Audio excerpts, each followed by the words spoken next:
اس مضمون سے تعلق میں بہت باتیں پہلے کھول چکا ہوں، میں اشارتاً صرف باتیں عرض کر رہا ہوں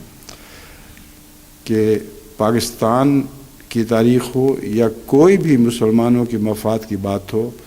اس میں ہمیشہ اولین کردار جماعت احمدیہ نے ادا کیا ہے۔ کشمیر موومنٹ 1930، 31، 32، 33، 34 تک حضرت مسلم ماؤد نے کشمیر موومنٹ کے اوپر کا آغاز کیا اور اس کے متعلق بکثرت مضامین شائع کیے، تمام ہندوستان کی مسلمانوں کی رائے عامہ کو جگایا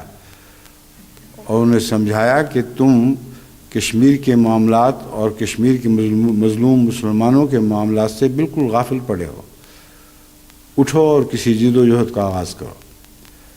جب یہ آغاز ہوا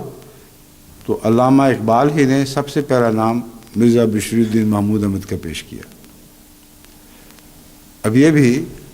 تاریخ کے وہ پہلو ہیں جن کے متعلق